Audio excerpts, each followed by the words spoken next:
Professor صاحب ایک بات مزید پھر سمجھ نہیں، آپ چونکہ ہمارے بڑے ہیں اور ہمیں بڑے اچھے سے سمجھاتے ہیں، بیت اللہ کا طواف کر رہے ہوتے ہیں تو لوگوں کے ذہنوں میں کچھ اور بھی چل رہا ہوتا ہے، جیسے کہ آج کل کے لوگوں کو، مجھے یہ لگتا ہے ویڈیوز دیکھ کے بھی، میرے پاس بھی کئی پڑی ہیں، کہ پاجی اگر وہاں پر پہنچ کے ہم نے بوسہ نہیں لیا تو گویا میری جو طواف کی عبادت ہے وہ قبول نہیں، میرا عمرہ قبول نہیں ہوا. اور پھر وہ بتاتے ہیں یار میں نے اتنے بوسے لیے ہیں، وہاں دکم پیل ہوتی ہے، وہاں احرام کھلتے ہیں، وہاں پہ اینٹی کلاک وائز، یعنی وہ جیسے ایک چل رہا ہے نا ایک طواف کا سلسلہ، اس کے اپوزٹ سائڈ سے آتے ہیں اور آ کے کیا یہ ساری چیزیں اسلام نے ویسے ہی چھوڑ دی ہے؟ کوئی تربیت بتائی ہے کہ نہیں بتائی ہے؟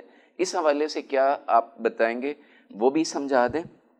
اور دوسری بات اسی کے ساتھ ہی کہ طواف سے فارغ ہونے کے بعد کا جو عوامل ہیں وہ کیا ہمیں سبق دیتے ہیں؟ وہ دوڑنا ماضی کا، وہ توکل، اور وہ کیا سبق ہے؟ وہ سبق بھی ذرا ہمیں دہرا دیں. اللہ بے شک وہاں جا کے بندے کو بندہ بننا چاہیے، اور بندگی کے لیے تربیت کا وہ بہترین ایک شاہکار ہے. 5 وقت تو ویسے یہاں بھی تربیت ہوتی ہے، اور اس میں ہمارے فرائض منصبی میں جن کو اللہ نے مقام بخشا ہے کہ جو بھی نمازی آئے اس کو ویلکم، پھر اس کو دیکھ کے اس کے مطابق چائے پانی پوچھ کے سمجھایا جائے کہ اس میں یہ عصر کی نماز سے پہلے ہی ظہر کے بعد تو وہ ٹخنوں سے سارا ہوا تھا.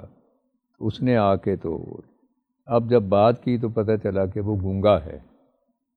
اچھا میں نے سمجھایا وہ نہیں، اس کو وہ بات کا پتہ چلا، تو پھر میں نے نماز کے دوران اس کا وہ بعد میں ہاتھ جوڑ کے کہ اللہ مجھے، میں ہاں بالکل اللہ کی طرف سے معافی ہے.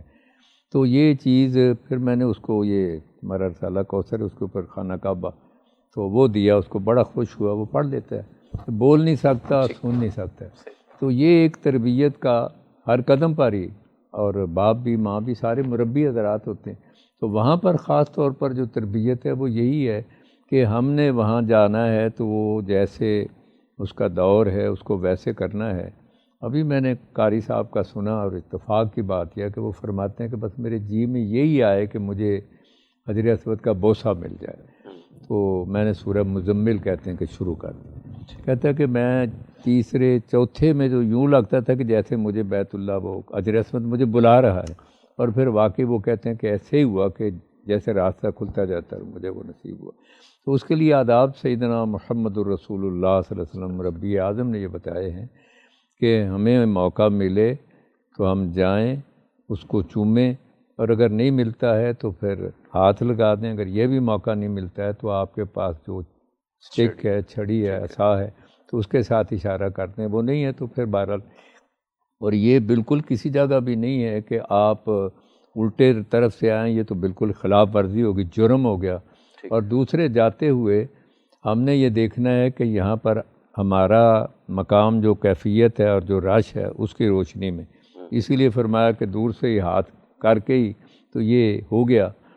اس فقیر کو سعادت جب حاصل ہوئی ہے ربع صدی پہلے، تو کوشش یہ ہوتی تھی کہ وہاں پر ہی رک کے کوئی 100-150 قدم پیچھے ہی کہ میں اپنے اوپر دباؤ لیتا تھا کہ آگے بچے، بوڑھے، عورتیں، مرد جا رہے ہیں تو وہ پس نہ جائیں.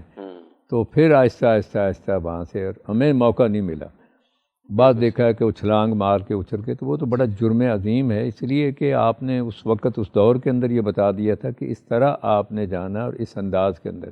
دوسری بات یہ کہ چلتے ہوئے حتیم کے ساتھ بھی ہمارا، تو میری عالیہ محترمہ اس دن میرے ساتھ تھیں، جو خاتون اور ان کا شوہر وہ دونوں زندہ ماشاءاللہ. تو کہنے لگی کہ میں تھکی ہوں، آپ ان کو لے جائیں. تو میں ان کو لے کے گیا. جب وہ حتیم کے اوپر ایسے چل رہے تھے تو میں نے ایک دم ان کو کہا ادھر ہو جائیے، کیونکہ مجھے اچانک ہی یاد آ گیا. اور اسی وقت کے پیچھے سے ہمارا ایک افریقی بھائی آیا اور وہ اس طرح کھول کے اس کے وہ تھے. تو جناب وہ جب گزرا ہے تو میرے منہ سے بے اختیار المسلم من سلم المسلمون من لسانہ و یدہ، اس نے ایسے پیچھے دیکھا، پھر اس طرح اپنے آپ کے اندر ہی ہو گیا. تو یہ ایک کیفیت ہے کہ تربیت ہماری اسی طرح. حاجی وہ کر رہا تھا یمنی. تو میں نے وہ بابا جی بیچاری کبھی میں نے اس کو کہا قولوا للناس حسنا، الحمدللہ. اس کے بعد پھر وہ تو آداب یہ ہیں کہ ہم نے عورتوں کے، بچوں کے، بوڑھوں کے، تو ان کے حقوق کا پیش نظر رکھتے دین سکھا رہا ہے کہ آپ نے اس سرکل کے اندر رہنا ہے اور اپنی حدود کے اندر رہنا ہے، کیونکہ جب ہم اپنی حد کو پھاندیں گے تو پھر ہم نے اللہ کی نافرمانی بغاوت کی، اس کے گھر میں جا کے اس کی نافرمانی کر رہے ہیں، تو اس کے لیے احتیاط کا مجھے لگ رہا ہے آپ کچھ اضافہ کرنا چاہ رہے ہیں شیخ صاحب کی بات میں۔ جی دیکھیں، اللہ کی عبادت کرنی ہے لیکن اپنے آپ کو بھی اذیت میں نہیں ڈالنا ہے اور دوسروں کو بھی تکلیف نہیں پہنچانی ہے، جیسے شیخ صاحب فرما رہے ہیں۔ ہم نے دیکھا ہے کہ اذیت اپنے آپ کو بھی لوگ دیتے ہیں، بڑا برا حال ہوتا ہے، سانس لوگوں کا بند ہو جاتا ہے، بے ہوش ہو میں جاتے ہیں۔ ساتھ ہی ایک مزید بات جملہ ایڈ کر دیتا ہوں، پھر آپ اس میں جاری کیجیے گا اپنی بات کو۔